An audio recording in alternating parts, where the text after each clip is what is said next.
Hey, welcome everyone. It is Tim Picciott. It is July 17th, 2019. I am Tim Picciott, the Liberty Advisor, and I am the Liberty Advisor because I am a financial advisor that cares about your freedom.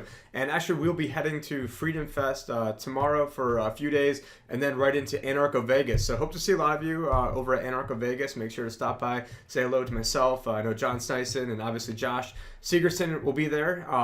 But this has been such a crazy week, and when it comes to Bitcoin and cryptocurrencies, especially on the congressional front. I mean, we've had just think about it. The past week, you've had Fed Chair Jerome Powell, give an entire basically monologue about cryptocurrencies. At one point, he even said that he envisioned a world, or at least envisioned America, having multiple competing cryptocurrencies inside of there. And I did hear some commentary today from some of the congressmen who were kind of upset about having the prospect of having multiple competing currencies, because they're obviously right now, shaking in their boots. You also had Steve Mnuchin, the Treasury Secretary, 2 days ago gave a talk in the White House press room on digital currencies. It ended up devolving, obviously, into what do you think about Trump's racist comments type conversation? As I'm sure that doesn't really shock anybody over here. And then the past 2 days, we've had Facebook's had, I think the guy's name was David Marcus, has been getting grilled for 2 days straight by congressmen who know nothing and basically can barely even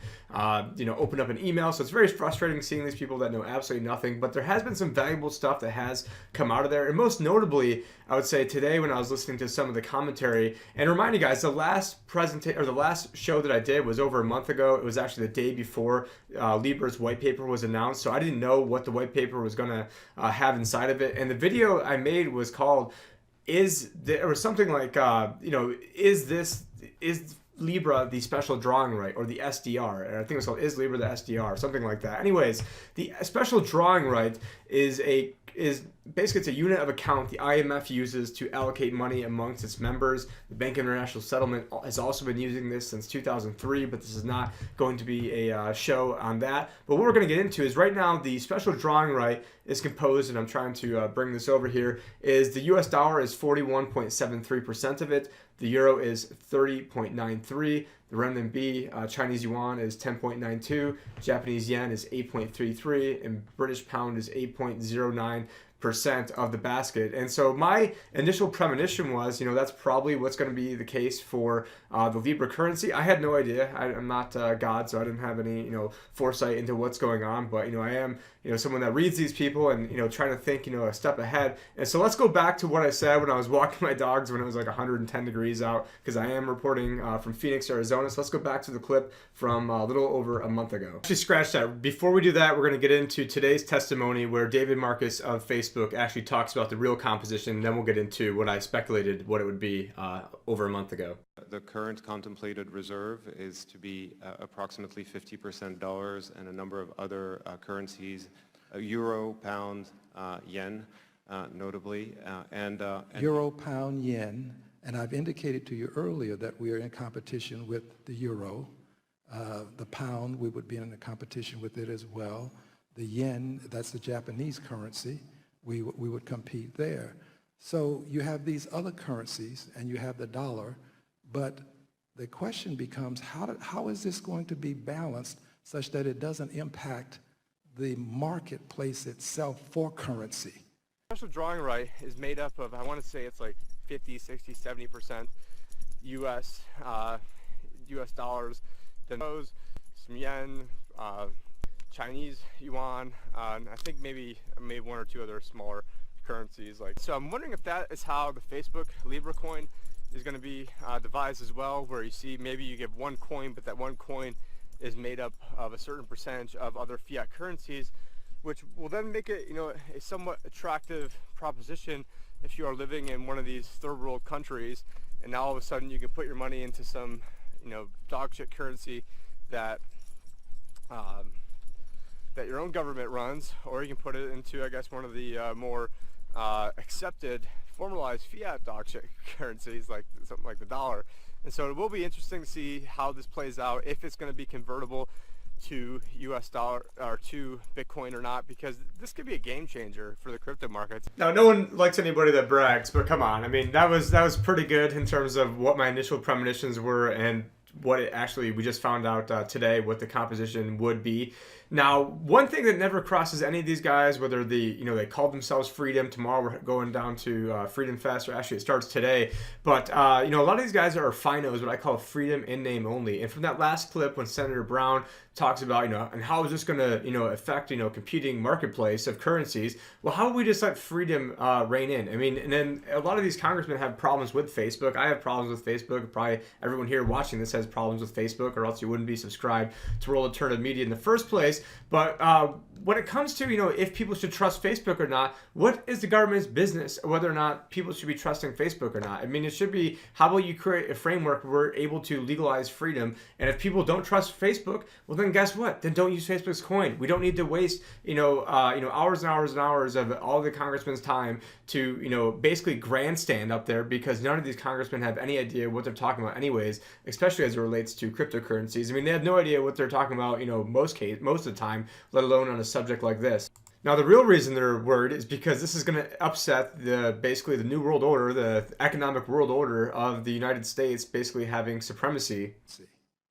The dollar is the means by which we have the opportunity to influence the economic order in the world. Congress got the memo, and obviously Project Libra coming up, and the Libra coin has certainly sped this up many times over. It was about a month and a half, 2 months ago, where I think it was Congressman Brad Sherman out of California had this whole big thing about how cryptocurrencies could end the sovereign immunity of the United States, and that right now it's very important that all the oil clears through New York, meaning the New York Fed, that this would be a way that people can bypass basically the dollar supremacy. And so what are people so worried about? What is someone like Donald Trump, who's out there tweeting that basically the dollar is always going to be supreme, and then here they are. I mean, it's funny that Steve Mnuchin is over here talking about how this financing terrorism and drugs and all this other bad stuff, and how we need to crack down on this fake internet money. Yet it seems like he's not really too concerned about the fact that we're $22 trillion in debt, and that debt doesn't include Medicare, doesn't include Social Security, which actually Medicare is a bigger unfunded obligation than Social Security. Doesn't include any of the wars, doesn't include a ton of stuff. So it's a complete BS artificial number. It's sort of like, as a financial planner, it's like if I ask a client or a future client, hey, how's it going? Great. Our budget, is doing fantastic. We're bringing in, less money than what we're spending, but all in all, pretty good.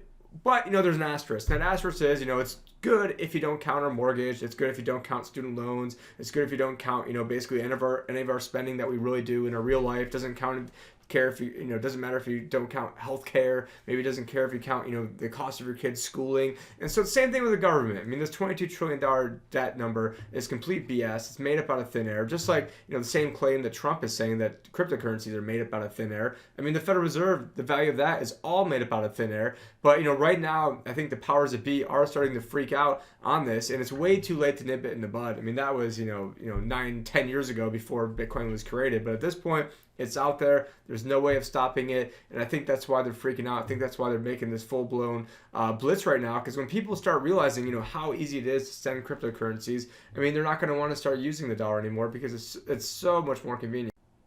Now, speaking of sending cryptocurrencies, we did have a winner in the contest. I mentioned that I was raffling off $100 of Bitcoin for our June raffle. This is the first video that I've made, like I said, in over a month. So we did have a winner. It was Greg, and he sent me his address. So if anybody else wants to send Greg some address not some address, but some Satoshis, I'm sure he would appreciate that. So what I'm doing right now is I'm going to scan the QR code in my phone. Got it in there.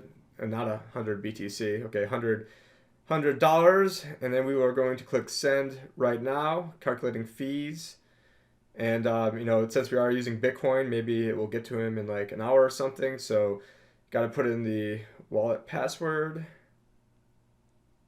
Boom, just sent Greg some Bitcoin, so thank you for being in that raffle, and for right now, if you guys want to text Liberty Advisor to 71441. I'm giving away basically a copy. Not giving away. It's everyone who signs up will get a copy of my book, How It's Rigged, on how the government rigs the inflation data, the unemployment data, the GDP. Because until you know the foundational knowledge on all of that stuff, it's hard really to make your different arguments or cases. Originally, I wrote that to dispel all the BS that Obama was doing, and now unfortunately I've got to use it on Trump. And so, of course, I've got people who are who are loving it when they hated Obama, and now the same people who are big time Trump supporters are now calling me a liberal snowflake. So it's really hard to win as a principled libertarian. But moving on, and one of the reasons why it has been a month since we've done the last video is because I was just doing a ton of work, making a bunch of different videos as it related to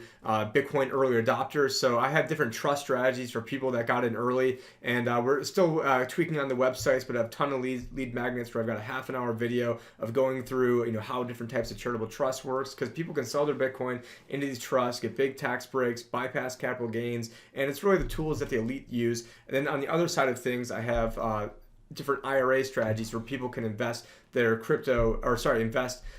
basically part of their IRA assets into cryptocurrencies where they hold on to the private keys. So I had to make websites, lead magnets, brochures, tons of stuff. Anyways, you guys don't care. That was why I was gone for the past month. But you guys can check out that information at thelibertyadvisor.com. But anyways, with that quick segment, what we're going to do now is go over to Steve Mnuchin just the other day in the White. Recently, as you know, there's been a great deal of interest about digital assets, including cryptocurrencies such as Bitcoin and Libra. There are many regulatory and supervisory questions regarding Libra, virtual assets, and virtual currencies, but I will focus primarily on the serious concerns the Treasury has regarding the growing misuse of virtual currencies by money launderers, terrorist financiers, and other bad players. This week, representatives of Facebook's Libra project will go to Capitol Hill to discuss the proposal for a cryptocurrency, the Libra. At the Treasury Department, across the U.S. government, and with the international financial community, there's been a great deal of activity recently related to the regulation and the treatment of digital assets. Libra raises a lot of serious concerns, and those would include around privacy, money laundering, consumer protection, financial stability, and those are going to need to be thoroughly and publicly assessed and evaluated before this proceeds. Project, and that doesn't appear to be the case. There isn't any one agency that can stand up and have oversight over this. We do not have oversight over Facebook. The privacy rules that we apply to banks, we have no authority to apply them to Facebook, or to Libra, or to Calibra, or to the Libra Association. So we are. Now, first off, you're welcome for having to watch all this crap, because believe me, trying to watch, people in government, explain things or talk about things is probably one of the most painful things one could possibly go through. Because, does anyone really think that, Jerome Powell and Steve Mnuchin really care about our privacy? They want to make sure that, oh yeah, we're here to make sure that, there's no terrorism going on and all this other stuff. When, obviously, we've all heard people talk about, hey, it's a dollar that is the largest funder of all terrorism. You've got, basically, it was the Obama government that, brought slavery back to Libya, where now black people are getting sold for $400 after they raided Gaddafi's gold, because, Gaddafi wanted to have a gold-backed African-based currency where, he wanted to help Africa rise up. Well, now, the powers that be are starting to freak out because they're realizing, hey, Facebook has gigantic sway. If they make this easy for people, and now all of a sudden people start using a currency where 50% of it's backed by the dollar as opposed to having 100% of the dollar, these lawmakers are starting to freak out. But what I'm hoping this isn't the case of, and honestly, I think Congress really is too dumb to actually figure this out. But, when you take a look at how the Federal Reserve was created back in 1913, you had J.P. Morgan, that owned most of the newspapers at the time, about 95%, put out a PR campaign of using reverse psychology, saying that this would be the worst thing to ever happen to the big banks, when really it would be the best thing to ever happen to the big banks. And now in this particular instance, I do not think this would be great for the banks. I think it would be great for the Libra members involved, because how they're making their money is right now they're not going to pay interest on it. So they are going to have, as part of the dollar, they're not only going to have the dollar, they're going to have short-term bonds. So they're going to have, maybe part of that 50% is going to have, short-term treasuries, different actually, other countries' currencies, a lot of them are paying negative interest rates, so maybe they'll just have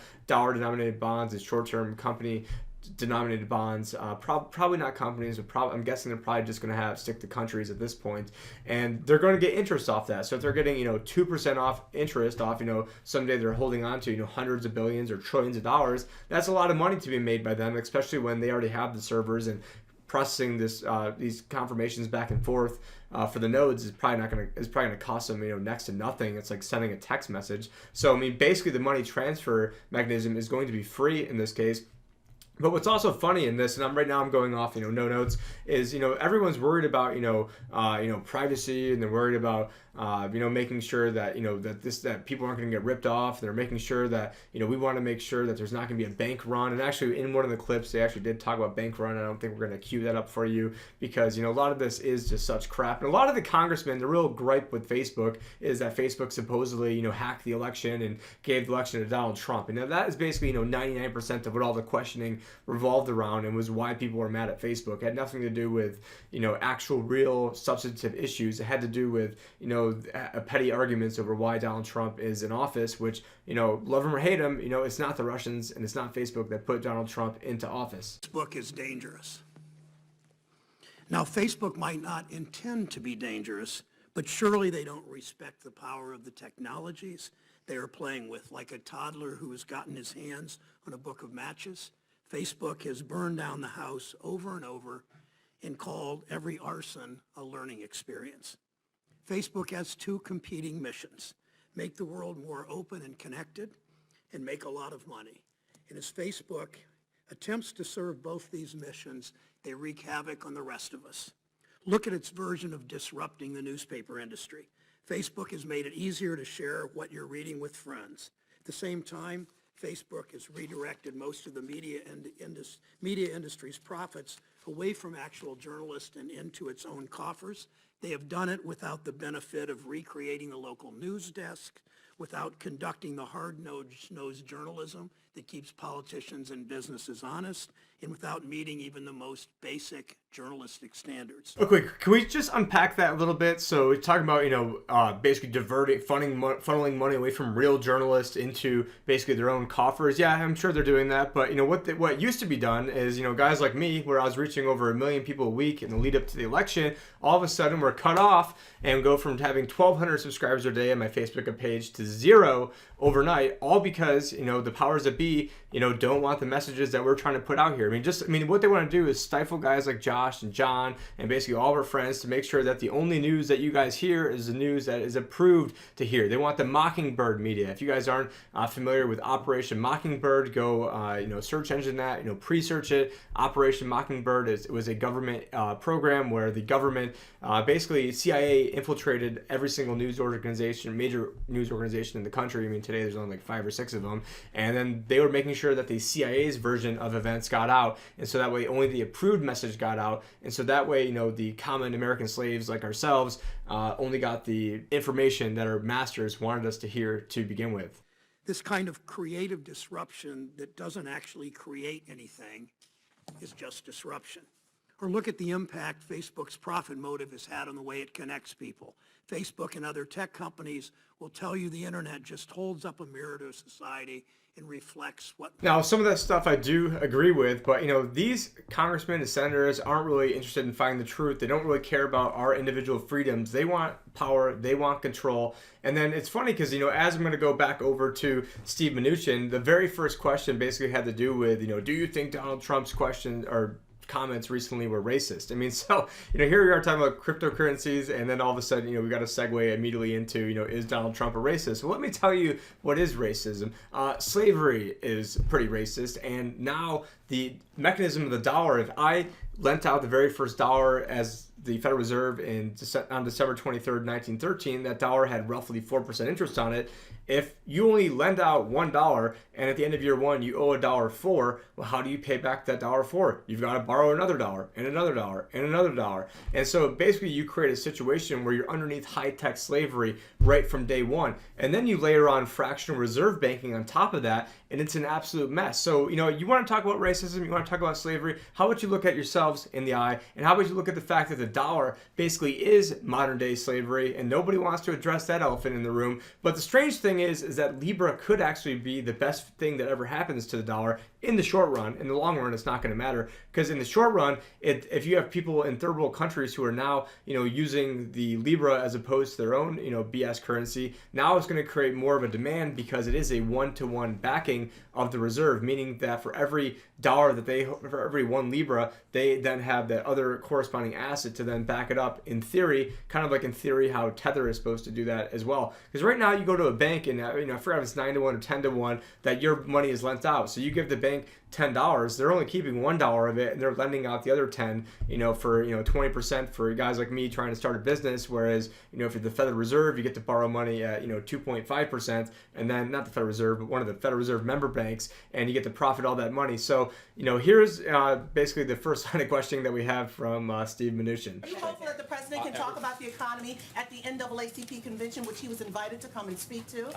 Again, I'm not aware of whether he's going to that or not, but I always like him to talk about the economy, because the economy is doing fabulous. It's the bright spot of growth, and I'll be very proud going to G7. Economy's doing fabulous. You heard it. Black economy is doing terrific as well. Thank you, Mr. Secretary. I have 2 questions for you, and I think this will address some of the questions my colleagues have. First of all, you said the president's tweets you find were not racist. Look, Many I'm others not- find it racist, Mr. Secretary. okay, You are a can I- member of the cabinet. I want to know personally if you're... They became known for distributing worthless currency and putting customers at risk. And as a result of that, in 1863, we enacted in Congress the National Banking Acts. How is the basic concept of a single currency pegged stable coin, the Libra, where an issuer will take dollars and give digital banknotes and vice versa, fundamentally different from the banknotes of wildcat banks, where banks took U.S.-backed dollar coins in exchange for their own paper money, which could and often did become worthless? Congresswoman, I believe that the very important distinction here is that the reserve will be a one-for-one reserve. I understand that the banks and the issues that arose from the wildcat banks are actually that they went into fractional reserves, and as a result had inappropriate reserves to back the value of the currencies they were issuing. Good point, Mr. Marcus. So it'll be self-regulation? Isn't that what the wildcat banks were also doing, and that's how they then drifted into fractional reserve? And there was no oversight or knowledge of this, which is why customers put their money in those wildcat banks, because they believed, perhaps wrongly, that there was a one-to-one reserve, or that their money was safe. Without the FDIC guarantee, isn't this just exposing people to the same? Aren't you creating yesterday's problem tomorrow again? We are not. Actually, I love how she says, good point there. Because did anyone give her the memo that the current system is based on fractional reserve? I mean, it's almost like these people know absolutely nothing about how the current system runs. Because Facebook, I hate to give Facebook any props or anything or give them any credit, but their reserve is going to be one-to-one. Whereas if you bring your money to a bank, it's basically going to be lent out 10 times over. And so in essence, it's almost going to be, I'll say this in air quotes, I am a financial advisor. I'm not recommending anybody puts any money into Libra. It's not an investment. Basically, you're keeping your money stable, and they're going to probably track, surveil you, even though they say that isn't their intent, and that was part of the other questioning. And so they use a lot of lawyer hedge words, such as, we don't intend to do this, and if users agree to opt in the future, and that those opt-ins are going to be, buried on, 50,000 words into this. I totally agree that Facebook can track me all around the internet, and they know that this dollar originally originated from me, and then I'm putting it over to Bob, and then I'm buying this with it or that with it, and then through AI being able to just basically just data mine the hell out of us eventually, even though they're not intending to do that. I've been on Facebook since 2004, and I know that the original intention was that basically when I was a freshman in college that we were just going to have spots where we could tell people where where the next party was at and things like that, and never thought that our grandma would be on this at some point down in the future. But it's just absolutely amazing how this congressman does not realize that the current system is a fractional reserve system. So to some extent this could actually be very good for the dollar, because now you're basically going to create additional demand for the dollar worldwide. And so it's sort of amazing that these people do not actually grasp that. But in the long run, there's no way the U.S. can pay off all of its obligations. They're not even going to try to. They say the biggest problem is that the prices on things, aka inflation, isn't rising fast enough, which I guess technically inflation, a classical definition was printing money, but they've walked away from that, and now they remeasure it using their own statistics. So if you guys want to know exactly how they measure this stuff, text Liberty Advisor to 71441. So the number is 71441. Type in Liberty Advisor and you get my privacy policy, which I think is only a few words long. Basically, I'm not sharing your data unless it's with myself or Josh. And in exchange, I'm giving you a free ebook that's only like 18 pages long that goes over all this stuff in probably the best format I've ever seen. And I don't know, because I created it, but I didn't see anything else out there like this, and so I was like, screw it, I'll create this myself. But the other thing that these congressmen, this is gonna be my last point, these congressmen and senators constantly brought up was FDIC insurance and how we've had all these regulations and all these banking acts. Well, what I'm willing to say is that these regulations and banking acts and the Federal Reserve itself are the problem. I mean, because there is an FDIC, nobody gives a shit where their money is, because they know that as long as that bank is FDIC insured, that they're going to get their money back, which then creates moral hazards for the banks themselves to do things that maybe they wouldn't otherwise do in a free market that didn't have the FDIC. And the FDIC is a joke. I mean, the FDIC is like me trying to backstop Donald Trump would be a good example, or Bill Gates. If Bill Gates goes bankrupt, I'm like, don't worry, Tim Picciott, the FDIC over here, and then I can give him 0.000000001% of his net worth back, and there you go. I mean, that's sort of like the FDIC system, where it's just a gigantic house of cards. I mean, I could probably go look it up right now to see how much is actually in the FDIC reserves, but it's just a tiny bit, and it's a complete joke, and it's all theater. It's giving you sort of like TSA security theater. This is financial theater to give you the illusion that things are going well when in fact things aren't going well. But anyways, I'm Tim Picciott, the Liberty Advisor. I hope you guys found this information to be valuable. A lot of the reason why it's been a month is because I've had some feedback of people saying, hey, I don't like these walk and talk videos because they're not concise and down to the point, and I want like the 1 minute boiled down video. Well, I mean, you guys aren't paying me, so if I get the 1 minute boiled down video, you become a client, and maybe we can give you a video there. But anyways, hoping to have more videos out. We will be at Anarcho Vegas on Sunday, so hope you guys see you there. Promo code WHAM down below. Also, we'll be at Freedom Fest, so if you guys see me, say what's up, and certainly appreciate it. Tim Picciott, the Liberty Advisor. Catch me at thelibertyadvisor.com and with World Alternative Media, where find the truth, be the change.